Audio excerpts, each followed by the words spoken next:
Legal সেলের উদ্যোগে এই যে বনভোজন বা মিলন যেটাই বলি, এটা একটা দারুণ পরম্পরা। এই পরম্পরাটা একমাত্র আমরাই করে থাকি, অন্য কারো এই পরম্পরা নেই। আর আমাদের পরম্পরায় পুরোপুরি ভারতীয় পরম্পরা, বাংলার পরম্পরা ধরি আমরা করি। বিদেশি পরম্পরার প্রবেশ আমাদের এই গেট টুগেদারে থাকে না। অন্যান্য গেট টুগেদারে রঙিন জল ছাড়া আপনার গেট টুগেদার অসম্পূর্ণ, কিন্তু আমাদের ক্ষেত্রে সেটা নেই। কারণ এটাই হচ্ছে আমাদের পরম্পরা, এটাই হচ্ছে আমাদের চরিত্র, এটাই হচ্ছে আমাদের ধারাবাহিকতা। আর এই ধারাবাহিকতা নিয়ে চলছি বলেই আজ সারা বিশ্বের সামনে ভারতীয়দের মাথা উঁচু হতে শুরু করেছে। স্বামী বিবেকানন্দ একদিন বলেছিলেন, আমি দিব্য দৃষ্টিতে দেখিতে পাইতেছি, ভারত একদিন বিশ্বের জগৎগুরুর আসনে বসিয়া সারা বিশ্বকে মুক্তির পথ দেখাইবে। আজ দেখুন সেই জায়গা চলে এসছে। কত এই সংস্কৃতিকে ধ্বংসের চেষ্টা হয়েছে। 500 বছর মোগল পুরো বিপরীত শাসন, শুধু কাজ ছিল মন্দির ভাঙা, ধর্মান্তকরণ করা আর ভারতের কৃষ্টি সংস্কৃতিকে নষ্ট করা। 200 বছর ইংরেজ, যারা ধর্মের মূলে আঘাত বারবার করেছে, আর এখান থেকে ধন সম্পত্তি, দেব দেবীর মূল্যবান মূর্তি নিয়ে ইংল্যান্ডে চলে যাওয়া, এই তো ছিল মূল কাজ। তারপরেও আমরা দাঁড়িয়ে আছি, তারপরেও সনাতনী ধ্বংস হয়নি, তারপরেও প্রাচীন, সর্বপ্রাচীন যে কালচার, তাকে নষ্ট করতে কেউ পারে। এই ক্ষেত্রেও স্বামীজি বলেছিলেন, এদেশে বুড়ো শিব ডুগডুগি বাজিয়ে নৃত্য করবে, এদেশে মা কালী পাঠা খাবে, শ্রীকৃষ্ণের বাঁশি বাজবে, কেউ তাকে বন্ধ করতে পারবে না। আর আজ দেখুন সেই দেশ আজ সারা বিশ্বের মধ্যে আলোড়ন তুলেছে। এক স্বামীজি শিকাগো ধর্ম মহাসভায় তার বক্তৃতার মাধ্যমে সারা পৃথিবীর অন্তরাত্মায় এক ভূমিকম্প তৈরি করে দিয়েছিলেন।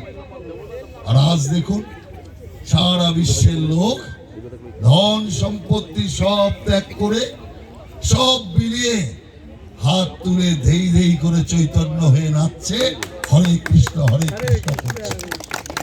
সারা বিশ্ব বুঝতে পারছে, যদি কিছু আধ্যাত্মবাদ থাকে, আত্মার যদি কোনো তৃপ্তি থাকে, তা একমাত্র ভারতীয় সংস্কৃতিতে আছে, ভারতীয় সভ্যতার মধ্যে আছে।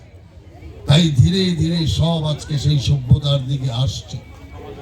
আপনারা দেখুন ভারত জগৎগুরুর আসনে বসেছে কিনা, আর না বসলেও একদম বসার একদম দোরগোড়ায় রয়েছে। সারা বিশ্ব কি বলেছিল যখন রাশিয়া আর ইউক্রেনের যুদ্ধ শুরু হবে? সারা বিশ্বের যত গণৎকার, যত সাংবাদিক, তারা লেখা লিখেছিল, বারবার বলেছিল বিশ্বযুদ্ধ হবে। ইউক্রেন আর রাশিয়ার যুদ্ধ হওয়া মানেই বিশ্বযুদ্ধ হতে বাধ্য। সব গণৎকারের গণনা ফেল।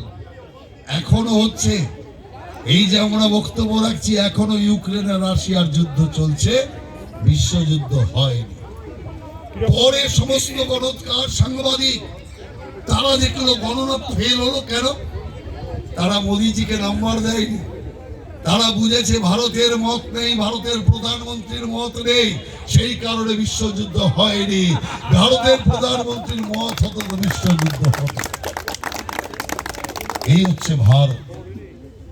আমাদের ভারত বিশ্বের সর্ববৃহৎ মহান ভারত রূপে আমরা উপস্থিত হয়েছি। বিবেকানন্দ যেটা বলেছিলেন, বিশ্বের জগৎগুরু আসলে ভারত বসবে। অন্য দেশের, অন্য কোন ধর্মের যদি ধর্মযাজক এ কথা বলতেন, তাহলে নিশ্চিত তিনি বলতেন, আমার দেশ সারা বিশ্বের লোককে পদতলে রেখে, তাদের দাসত্ব স্বীকার করিয়ে তারা প্রভুত্বের কাজ করত, সারা বিশ্ব দাসত্বের শিকার হতো।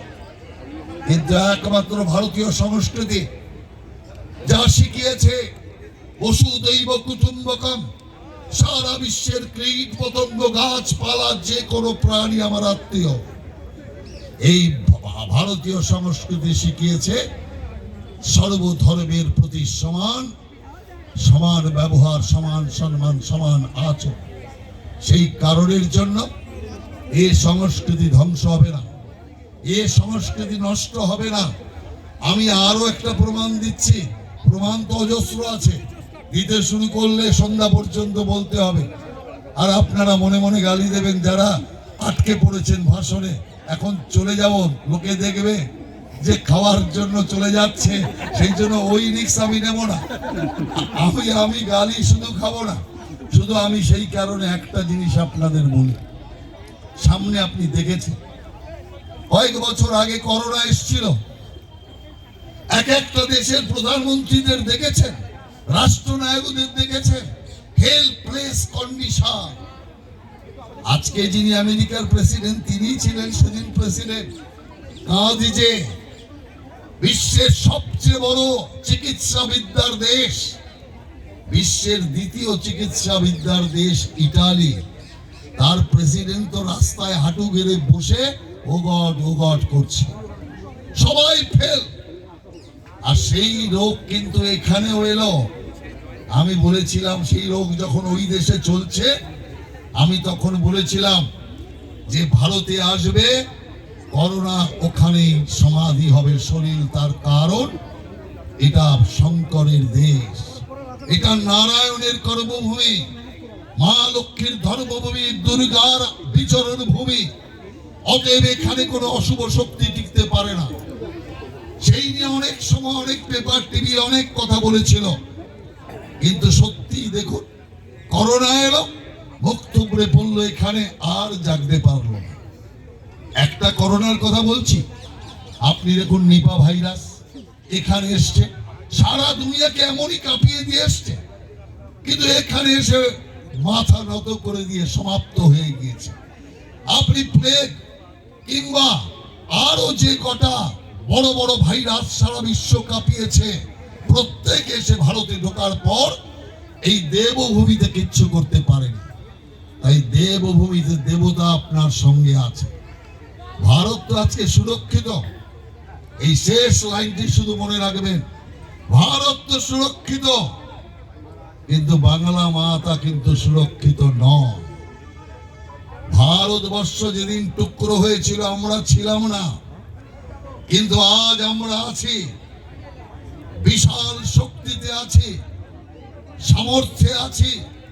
সেই কারণে আজকে আমাদের সবার প্রতিজ্ঞা নিতে হবে, ভারত মাতার সামান্যতম ক্ষতি করবার ক্ষমতা তো কারণ নেই। অপারেশন সিঁদুরেই তা দেখে নিয়েছেন, কিন্তু বাংলা মাকে, পশ্চিমবঙ্গকে পশ্চিম বাংলাদেশ বানানোর এক গভীর ষড়যন্ত্র চলছে। এই ষড়যন্ত্রের হাত থেকে আমাদের বঙ্গ সন্তান হিসাবে শ্যামাপ্রসাদ মুখার্জির উত্তরসূরি হিসাবে আমাদের দায়বদ্ধতা আছে। যে শ্যামাপ্রসাদ মুখার্জি পাকিস্তান থেকে এই পশ্চিমবঙ্গকে ছিনিয়ে আনলেন, আজ সেই পশ্চিমবঙ্গকে আবার পাকিস্তান বানানোর ষড়যন্ত্র চলছে। সেই কারণে আমাদের সকলকে প্রতিজ্ঞা নিতে হবে, যে কোনো মূল্যে এই ষড়যন্ত্রকে আমরা ভেদ করব, এই ষড়যন্ত্রকে আটকাবো। কোন মায়ের বেটা বেটির ক্ষমতা নেই আমরা থাকতে পশ্চিমবঙ্গকে পশ্চিম বাংলাদেশ বানায়। এটাই হচ্ছে আমাদের প্রতিজ্ঞা। আর এই প্রতিজ্ঞা নিয়েই সবাই ভোজন গ্রহণ করুন, আর এই প্রতিজ্ঞাকে ভোজন করে আপনারা পালন করুন। এটাই আমার আবেদন, এটাই নিবেদন। নমস্কার।